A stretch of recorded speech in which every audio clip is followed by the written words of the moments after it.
How can we make the world better? By making ourselves better. The Dr. Joe Show explores how you can make positive personal change by using his groundbreaking and highly effective I Am approach to understand who we are and why we do what we do. Your small changes can have big effects. Join us now for the Dr. Joe Show with Mark Stiles of Stiles Law and your host, Dr. Joe Schrand. Well, hey, and welcome back. It's me and Dr. Joe and you. And guess what? We have a guest tonight as well here on Me and Dr. Joe on WATD 95.9, your South Shore everything. Nice. Yeah. How you been? Oh, not so bad. Not so bad. We're getting ready to, continue our journey. We're heading out to New Zealand in a week or so to visit Christopher Sarson, who is my now very old executive producer of the old TV show Zoom from many years Amazing. ago. And he called me up and said, would I come out there for his 90th birthday? So I said, absolutely. Wow. 90. That's an accomplishment. It really is. And he's such a wonderful, wonderful human being. But I cannot believe I've known him since 1971. Because that was the pilot of Zoom, and then we aired the first show in 1972. It's wild, Mark. And what an impact that show made, and what a creation that he created for all of you. And I know how special it is. Yeah, it really is. And what's lovely is, had an enormous influence. I mean, talk about, you control no one, you influence everyone. Yeah. What an influence he has been on so many people. And it's lovely because when I mention it to some folks who are in that age group, they immediately start singing the song. Yeah. The theme song, which is pretty cool. It's fun. It was a national phenomenon. It was. 2 Emmy Awards. I mean, it really was. It changed the whole paradigm of children's television. And it's still timeless, It's still watching. And it, quite frankly, could be the origin story of the I Am approach. It absolutely was incredibly influential because it was all about respect, and accepting people for who they are and sharing. I mean, we had, we were kids. I was, 13 years old, turned 14. And it was one of the first, fully racially integrated shows as well. And it was just kids being kids. We miss that. I find that the kids that I work with now as a child psychiatrist, they have enormous burdens on them in a way that I don't remember we had. I mean, we certainly had our own concerns. I mean, there was the Vietnam War was going on, and there was racism and busing and all things. But there seemed to be, I wouldn't say it was an innocence, but I think maybe just a hope. There was an optimism. There was a sense that the world would be okay. Do you think that's your perspective, though? Right. So back when you were a kid, you had all the hope. I mean, somebody who was your age sitting in your seat in 1972 may very well have felt differently. Right. Yeah. No, this was I heavy. agree with you. Yeah. It certainly is about perspective and about, our home and social domain and how those influenced us. But I still believe, I still have faith. I still have faith in us as a species. And really, I'd like to use that as the springboard to introduce our guest for tonight. I would love Mark, to do that. Can you please introduce our guest for tonight?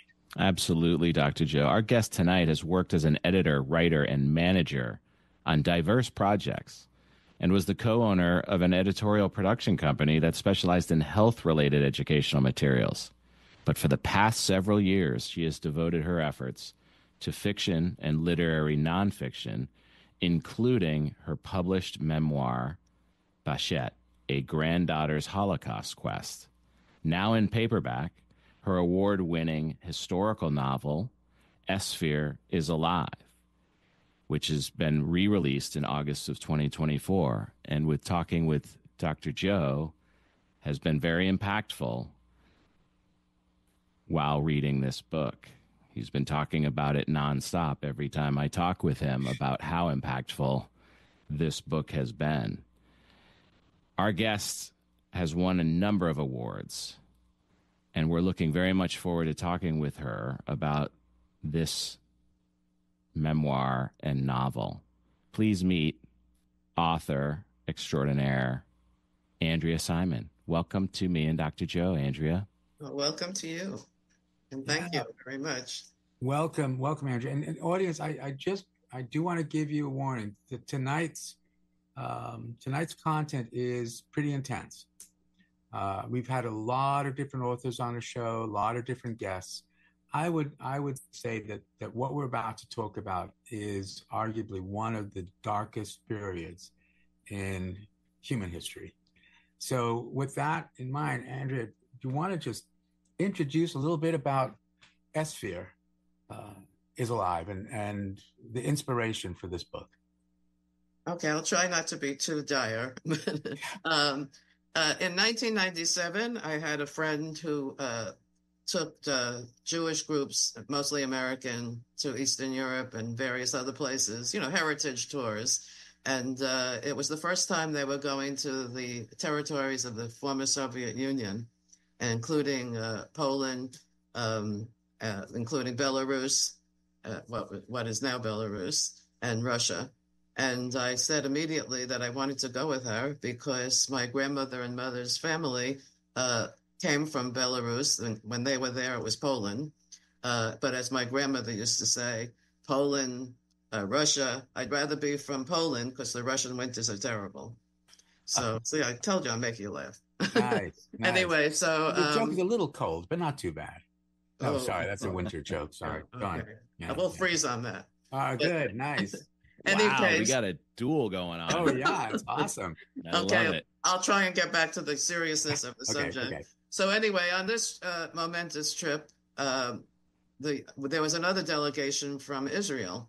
And on that delegation, there was a man who knew about me. And he said he was from the same village that my grandmother was from, which was quite coincidental since there were maybe 500 Jews in that village, and I knew most of them were killed. So anyway, he said he was going to visit the village, and he invited me to come with him and his delegation. And when we went, he was able to show me the house that I had family that lived there that were killed in the Holocaust, and we never heard anything about them. So he took me to the house of these people, the Midlers. Their last name was like Bette Midler. And he showed me the house, and he told me every story about every Jew that ever lived in this town. It was quite amazing. And then following that trip, the Jews of that town in September of 1942 were led to their death in a mass grave, like so many Jews in that area. They were led to a quarry at the end of the village, and they were told to strip. The locals took all their belongings, and then they were murdered by these German forces and also locals in a mass grave. But from what I heard from people in the village, they didn't think my relatives were in that massacre. They thought they had escaped prior to that. So I didn't really find out what happened to them.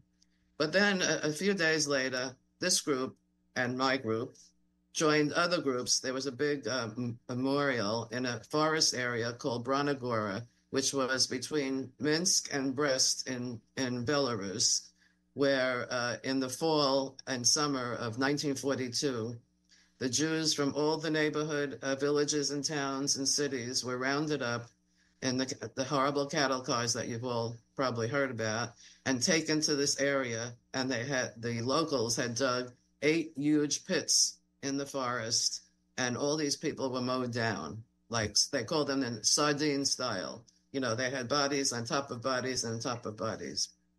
So on this trip, when I got home, the leaders of my delegation asked me to do a documentary about what we saw. And I said, well, unfortunately, the film, there was a videographer on the trip, but he didn't really take pictures of the actual scenes. He was taking pictures of people eating and stuff like that because he wasn't expecting to do a documentary. So anyway, they changed their mind, and I I began in earnest doing tremendous research on my own. And this was, before the internet was really much of an internet. So I did a lot of it the old-fashioned way. I wrote letters to museums, to Germany, to Belarus, to Poland, to Jewish organizations. I went to, I don't know if you've ever heard of this organization called YIVO, YIVO. It's a research organization in Manhattan. I went there, and we actually saw Volchin on a map, and people helped me. And it was a few years of tremendous research, and I had found original testimony in Russian from any survivors of that area, especially any Jewish survivors. So anyway, I wrote a book about the research that I did, the information that I found out, interspersing it with my family's, my immediate family's immigration story. And I felt, and even things that happened in the New York area, like the Catskill Mountains, we used to go for the summers there. I wanted to portray the story of the whole Jewish experience from immigration to, and Holocaust to the United States through the eyes of my family. And that was Beshert, which means faded in Yiddish. And the big Beshert moment was that the delegate in Israel had said to me, when you go back to New York, I want you to look up this woman. Her name is Hannah Kramer. She lives in Long Island, not far from you, but she's from Volchin. And I think she knows your family. So a lot of research. Yes. So I went to visit her. Let me just say one, because we also do research, and one of the things that we research, not to be frivolous, are our sponsors. So I want to hear from their research. We'll take a commercial break. We'll be right back. Okay, with great. Andrea Simon. Hey folks, thank you for listening to the Dr. Joe Show. We've been investigating whether or not we want to bring sponsors into our podcast. What are your thoughts? Do you know somebody who might be a good partner with the Dr. Joe Show, who may want to align their product or service with the Dr. Joe Show? Think about it.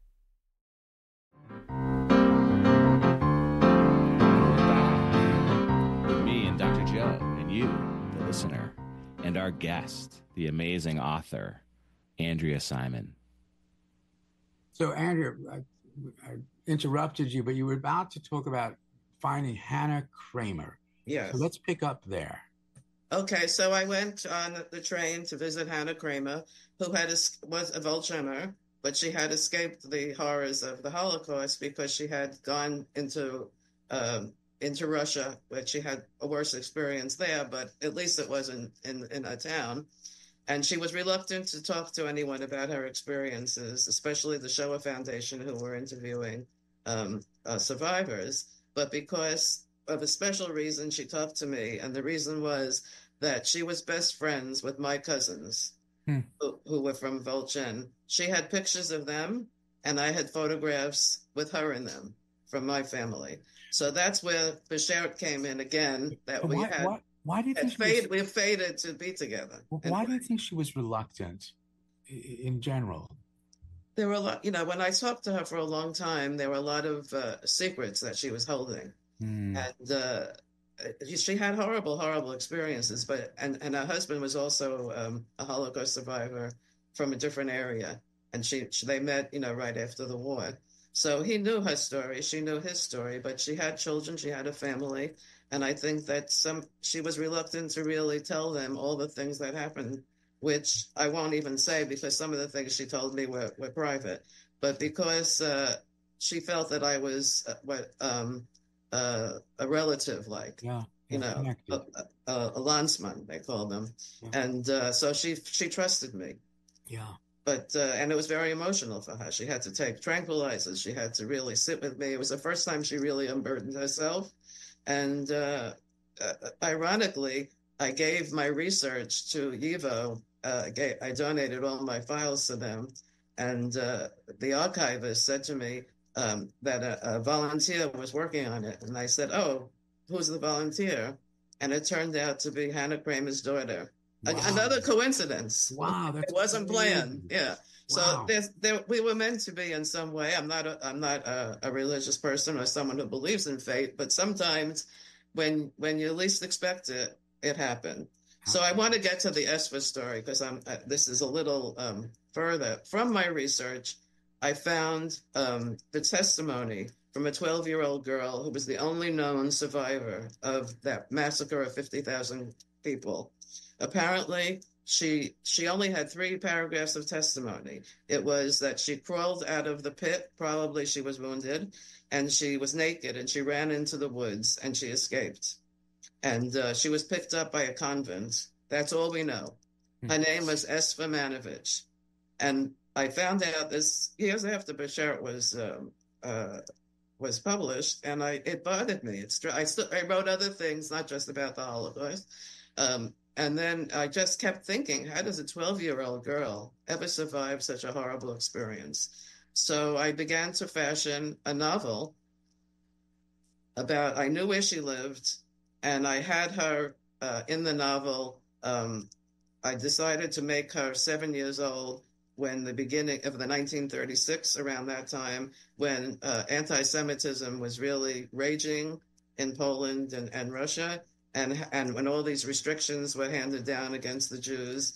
And I wanted to portray what Jewish life was like before the end, because I felt, and this is where we get to anti-Semitism, I felt that you don't really appreciate people until you really know their lives and you know the beauty of their lives. We think of the Jewish people living in a shtetl and they're like Fiddler on the Roof and all that. But when I see pictures of my relatives, they were very well dressed, and I know they had Shakespearean plays, and they were very political, and so many of them were Zionists or into some type of political thing.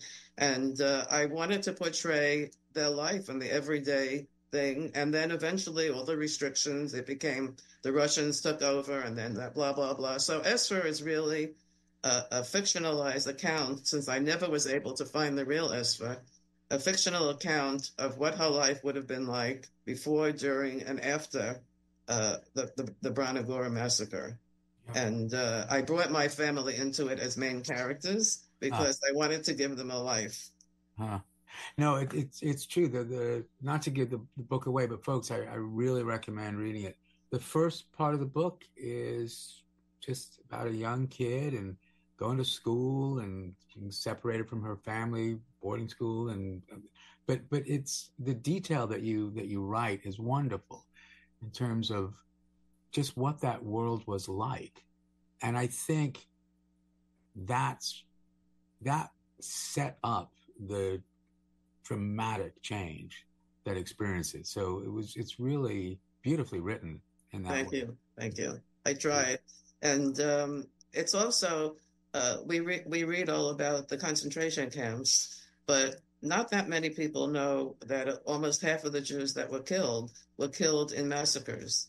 And the Germans couldn't handle the bulk of people during the massacres, so therefore they changed to the concentration camps. But it's a very little understood or reported occurrence, and I think it really is a different type of event because it really implicates the complicity of the local people. Whereas if in the concentration camps, the locals could say, we didn't know what was happening.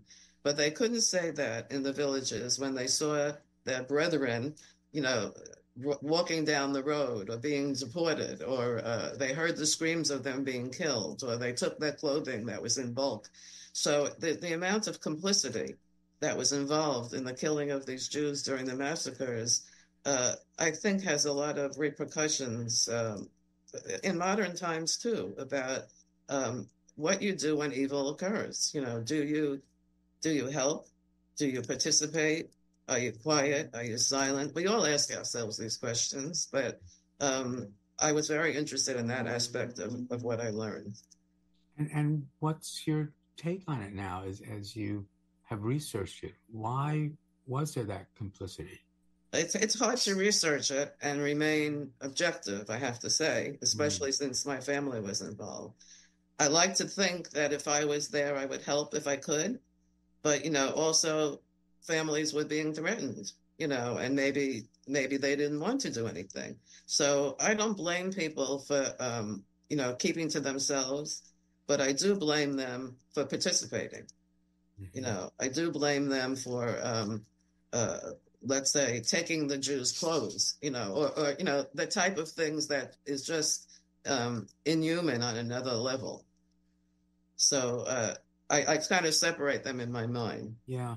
And do you think it's because of survival that if they were not doing that, they would be another sardine in that pit?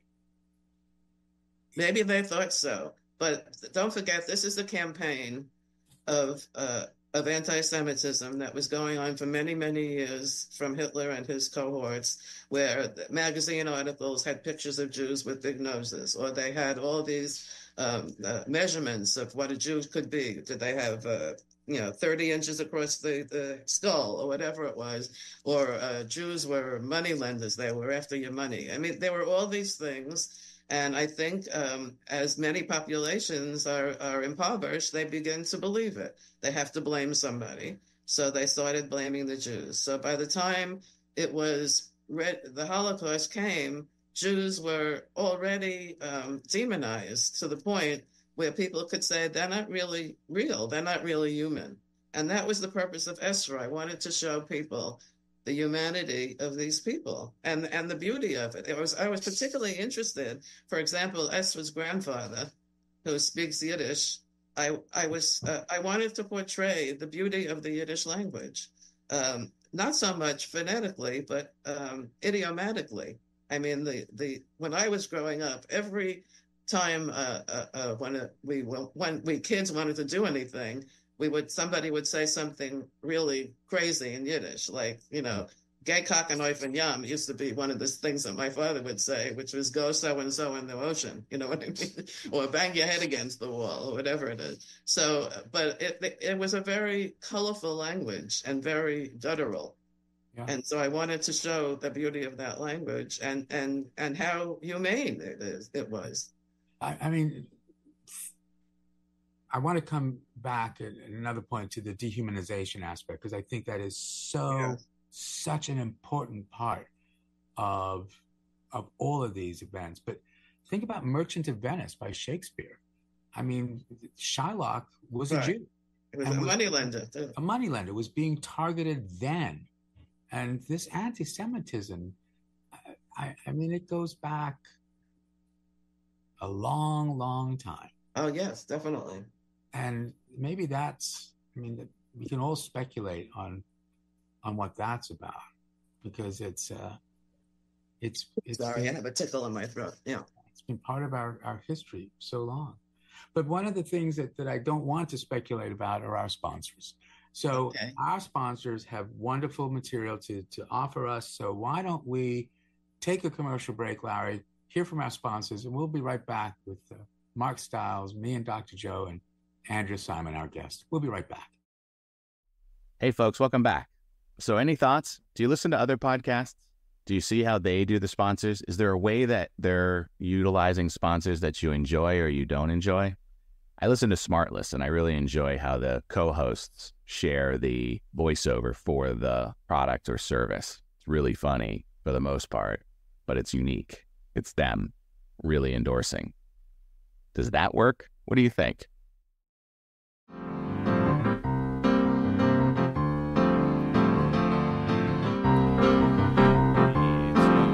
It's Dr. Joe. It's our guest talking about some really dark things that are percolating once again in our society, and it's anti-Semitism. And I am so curious to learn and understand more about this with our guest, Andrea Simon. Yeah. So, Andrea, off air, we were talking about, my growing up more optimistic. And right now, there's so much tension in the world. And the anti-Semitism, once again, I mean, I don't think it ever really went away. No. But it seems that there's so much more tribalism going on in our world right now. One group pitted against another. Yeah. What's your take on it? Is that part of of why you wanted this book out now? Yes, and the people that know this book um, kept telling me how timely it was. That they were thinking a lot about it. Um, I think this is the first time in my lifetime that I've seen such premium on misinformation. You can't believe anything online anymore. Even the New York Times. I'm not sure if it's really the New York Times or maybe it's somebody else. And the distrust that's going around and the pitting of politics, which I won't get into, but it's not like somebody just has a different opinion. It's like hatred. It's like people don't want to talk. We're so divided, and I could see stereotyping beginning all over the place. Liberals feel this, the conservatives feel that, Jews are this, Arabs are horrible, and it reminds me so much of my research of stereotyping people because they're different or because whatever it is, and the fanning of the flames. Yeah. Instead of just saying, this person is different, has different views, the name calling and the vitriol is so disturbing to me that I started turning my television off. I just couldn't. I felt like it was seriously affecting my health, and it's not even a political thing. It's just I don't know. It's a national thing. I can't really get into the details of it, but I think that the people who are angry are fanning the flames. Let's put it that way. Yeah, and anger is an emotion designed to change things. We get angry when we want somebody to do something different, start doing something, stop doing something. And that's the part. Why are people so angry? And that's the IM is trying to explore that. The real challenge that I have, having created the IM approach and seeing that we're always doing the best we can, is how can this be part of your IM? How can this dark, dark side of humanity still be the best we can do? Mark, do you want to? Does the anger require a target? I mean, is it that simple that it's the othering of it, right? Of that, I'm mad, so it's got to be somebody's fault. Yes. And here's a good target. This is what other people are saying who are in my community. Then it must be. It must be that. Let's focus our anger there. Yeah. I think that's it. You hit it. I think instead of just discussing things in a rational way or taking responsibility, if you do something wrong or you hurt somebody's feelings, hopefully you admit it and you talk about it and hopefully it goes away. But if you just don't have any self-reflection, it goes to the other person. And you stereotype them again, and that gives you a reason. I don't have to deal with them because they're other. That's right, and that gets to the dehumanization as well. And for me, I know this is going to sound odd, but that actually is one of the most hopeful things about us as human beings. That the only way we can really hurt another human being is to make them not be human. Yes. And to dehumanize them. So, folks, if we can just reframe this for a moment, what does that mean about who we are as human beings? When we see another person as a person, we can't hurt them. They're part of our larger tribe. They're part of our group. But as soon as we dehumanize, all of that goes away. And now that was my goal with Esfir, really, was to humanize this family. Yes. And to hope that people who aren't familiar with it will see them as real people. Yeah. Yeah, I mean, the last, few chapters are so gruesome. And yet there's this glimmer, somebody helps here, somebody helps there. Those 3 miracles that you talk about that Esfir experiences. I'm not going to go into the details, but I wanted to create the character of Anya, who's a Polish girl, my niece's name is Anya, and she's Polish. Okay. And I started worrying that she's going to think I'm anti-Polish. So I decided that I didn't want to appear that way. So I created Anya as a very sympathetic character. And I wanted to show that although many Poles did terrible things, there were also wonderful Poles as well, and how they managed to bond despite their differences. I thought that was an important thing, especially for young people, if young people want to read this. And I think, I mean, I don't know why we have to have despite our differences. It's our differences that can give us somebody else's perspective on the world. It's always something that we can learn from one person to another. And as you know, the I Am is saying, we all want the same thing, which is just to feel valued by somebody else. Yes. But as you point out in the book, you know, for millennia, human beings have increased their value by decreasing somebody else's. And then that's when this dehumanization can begin, when this horror can begin. And I want to just go back for a moment to Hannah Kramer, because you said that she had secrets, but she shared those with you. Yes. And she didn't want me to write about some of them too. And that's the trust. Yes. You know, a secret isn't a secret because of what we've done. A secret is a secret because we worry, how will someone view us or judge us? They know the secret, but that she could share these with you. That shows how much she trusted you. Yeah. I got to ask, Andrea, what was it like for you to be writing these words in this book? How did you do it? Well, it's funny because I felt quite removed from the Holocaust when I went to Belarus originally, because my grandmother was an immigrant in the 1920s. My mother was in Volchin, but she came in the 1920s. And although I was very much exposed to the Yiddishisms and the New York Jewish life, especially in the Catskill Mountains where we used to go, I felt quite removed from the Holocaust itself. I knew we had relatives, but I didn't know them. So, and my grandmother was a great, very fascinating person.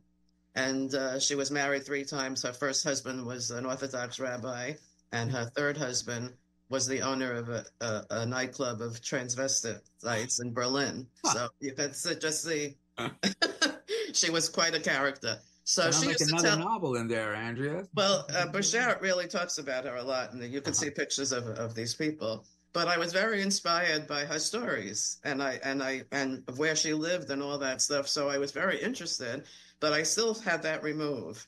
And there's a movie out now called A Real Pain. I don't know if you heard about it. No, not yet. It's with Eisenberg, or Eisen something, who was he's in the movie and he's the director. But it's about 2 cousins who go on a Holocaust trip and visit their grandmother's village. And I thought it was quite superficial. I hope nobody's listening to that part. But it's interesting in the sense that they were also quite removed from the experience. But writing about this, I got very involved. And actually going to Volchin and finding that I met somebody from that town, the members of my group, who included Holocaust survivors, were all crying, you know, that I found this man. You know, so I didn't think I had a story myself, but I discovered that I did have a story. It was a different type of story. It wasn't a person to person. And also, my family went through pogroms and all kinds of horrible things. So they went their own version of a Holocaust. I understood the effects that it had on them. So I did sympathize with the trauma of your parents.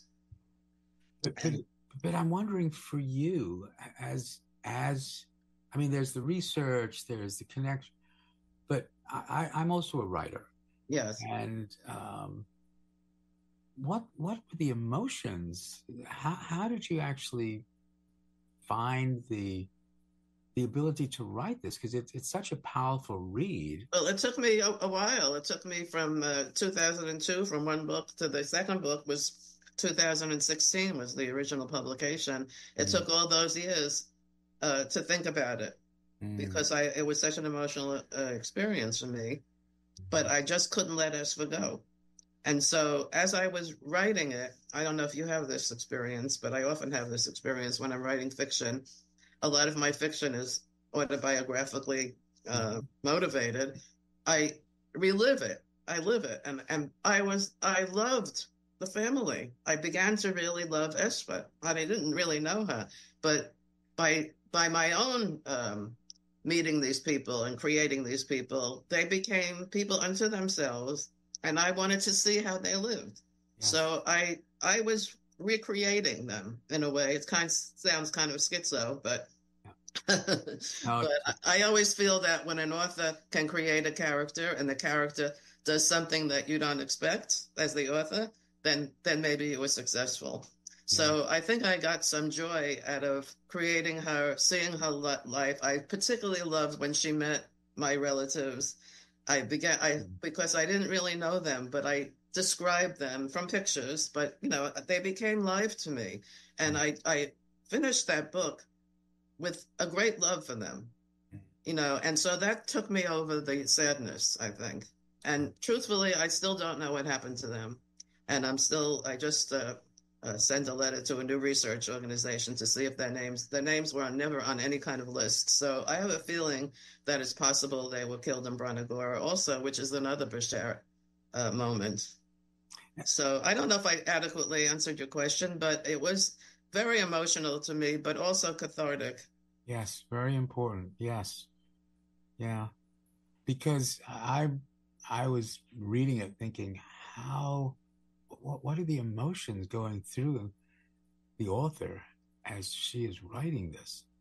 Because, as I said, the first part of the book, it's you're just getting into somebody's life. You're learning the details about what it was like living in Poland at this time. And then it turns. Yeah. Turns. And I felt very much for them. I felt very much, especially, I don't know if you read that scene where they were in the ghetto and the mother was deteriorating. Yes, and that to me was heartbreaking. I mean, I had to take breaks from writing it because it was so heartbreaking. That's what I'm wondering about. Yeah, that's what I'm asking is how, because we have listeners who are also, prospective authors, and how did you manage those emotions for yourself so that you could then go back and write again? Yeah. Well, I mean, I picture what it would be like for a parent. I really tried to get myself into the headset of these people. And especially the scene, of course, the Branagora scene was horrific to write. I had a lot of testimony from railroad workers. There wasn't a lot of testimony about this massacre, except the railroad workers, all the towns that were on the railroad, so to speak. The train would stop at a town, get the Jews, go to the next town. So the railroad workers had a very detailed list of what towns they stopped in, how many people got into the town. And even at Branagora, there were detailed descriptions of the barbed wire and how they did all this. So in order to write that scene, I pretty much took their testimony and just not copied it, but I redid it according to that testimony.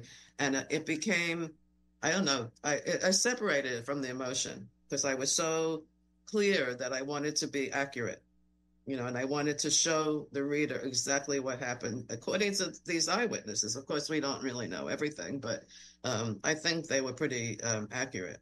Yeah, no, it's powerful, and being able to depict these things in a way that you can still read it, but still get absorbed in it. And what I'd like to think is, even though the content is very, very different, we have sponsors that we can absolutely be absorbed by and have things that they talk about that are, I think, a little bit more optimistic. So let's hear from our sponsors. We'll be right back with me and Dr. Joe, Mark Stiles, and our guest, Andrea Simon. Larry, take it away. Hey, welcome back. And again, we're super grateful for you listening to the Dr. Joe Show. If you have anyone that you think might be a good sponsor, shoot us an email at drjoepodcast@gmail.com. DRJOE podcast@gmail.com. Give us your thoughts about the show, too. We're wondering, are we talking to the trees, or are people really gaining value in this? Please let us know. Thank you again, and enjoy the rest of the show. And we're back right here on WATD 95.9 live with me and Dr. Joe and our special, very special guest, author, Andrea Simon. Andrea, before we go any further, how do we get the book, and how do we get all your books? Well, I have a few books since then.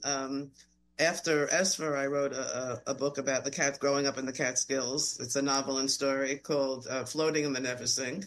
Great. And then I taught a course online called How to Write About Your Mom Without Guilt. So that group was, the course was finished, but the women were from all over the world, actually.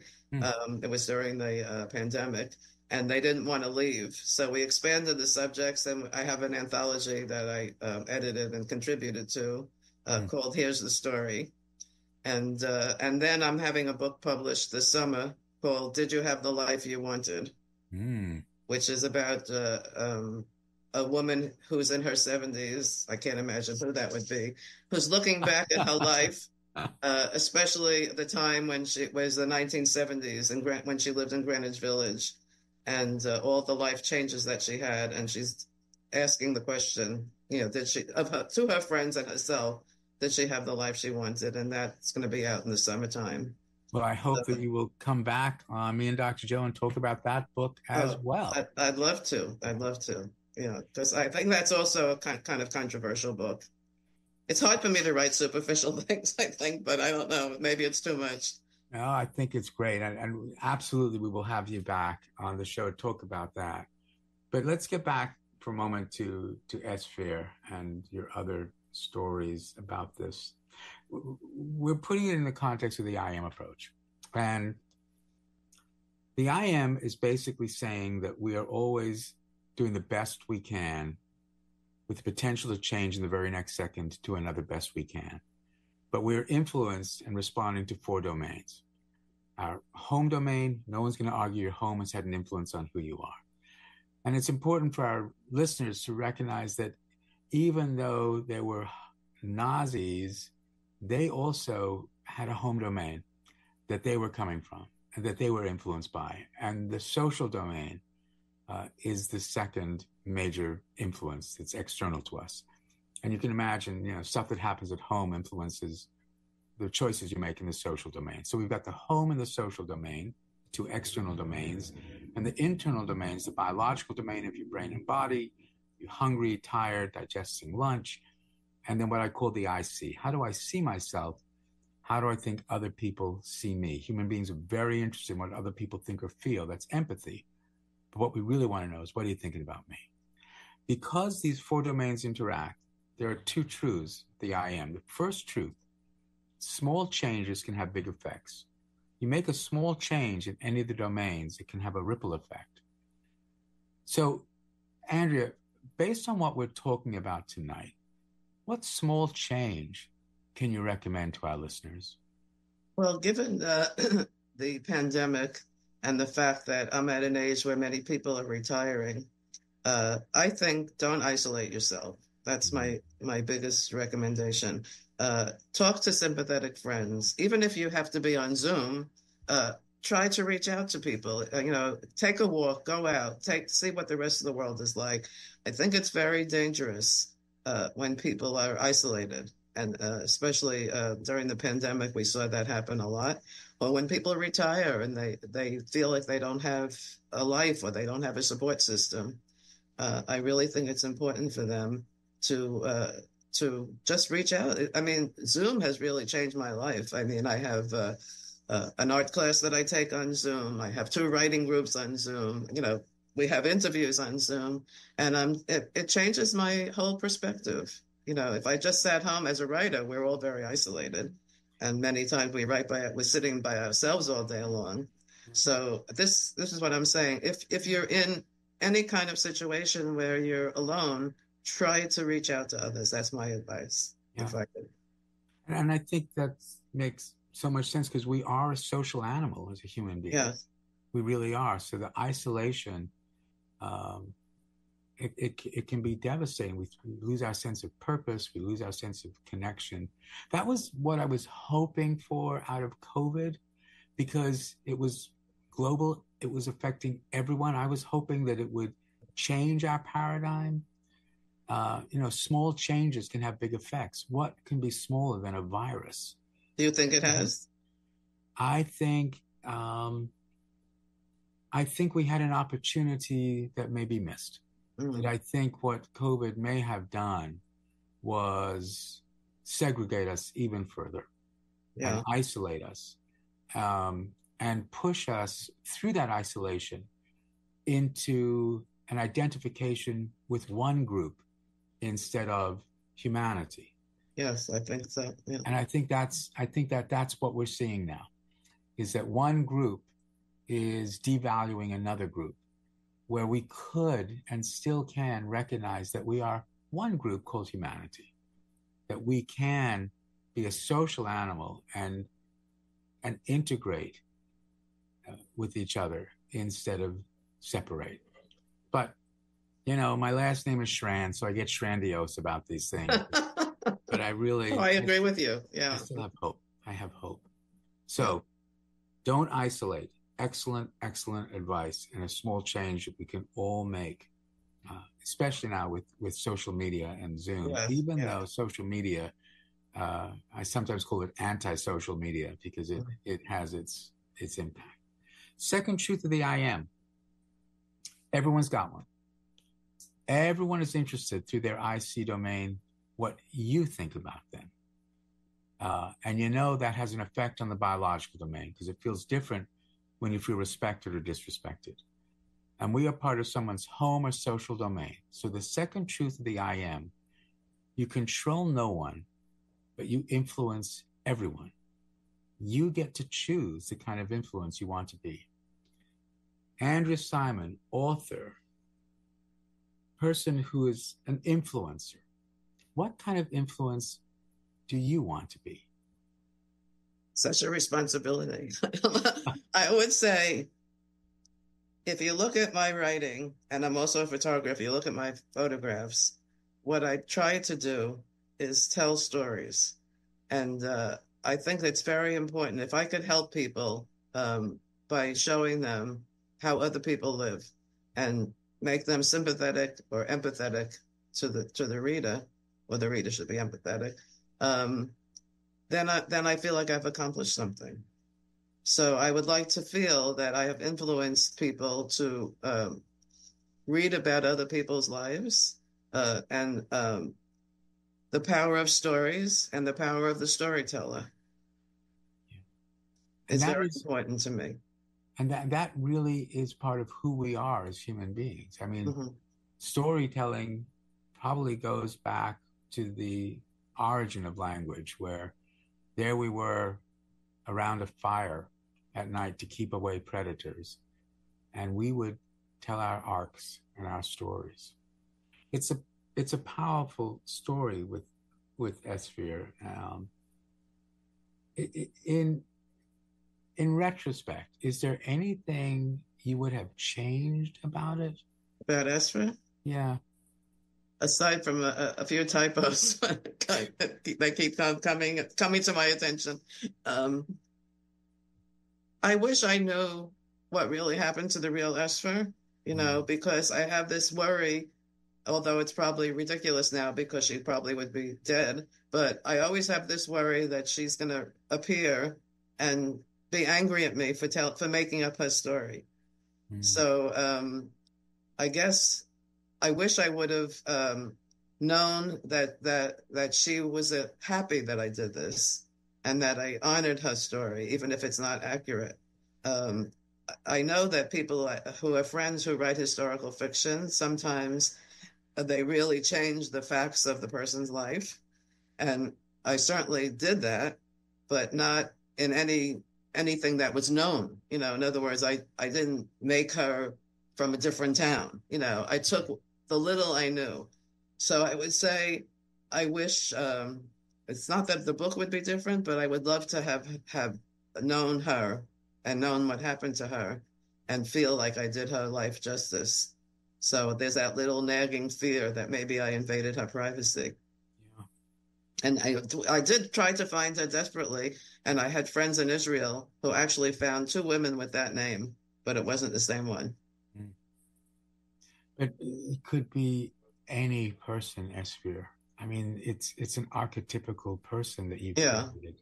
This little girl. I mean, Mark, just imagine, 7 years old, growing up in this book in a world where everything changes. Yes. And where you are now confronted with the darkest side of who we are as human beings. Yes. This dehumanization ability. And I'm very interested in the subject of survival, how people survive, how the ordinary person survives extraordinary events, and the resilience of people. And, you know, resilience, we know that for every resilient child who's been through all sorts of horrible trauma, there has been at least one adult who has seen them as valuable. Yeah. That's how powerful this is. We must be seen as valuable. And that is the part that I think we all share. I remember reading one Holocaust story that really touched me. It was a woman who, her daughter was very young. Is that an information? Yeah, we're going to come back to this. Folks, good night. Thanks for being here tonight. Find the book. You can find it by Andrea Simon and all of her other novels. Bye, guys. Is it sadness or just a Bye-bye. show? Then go, go, go.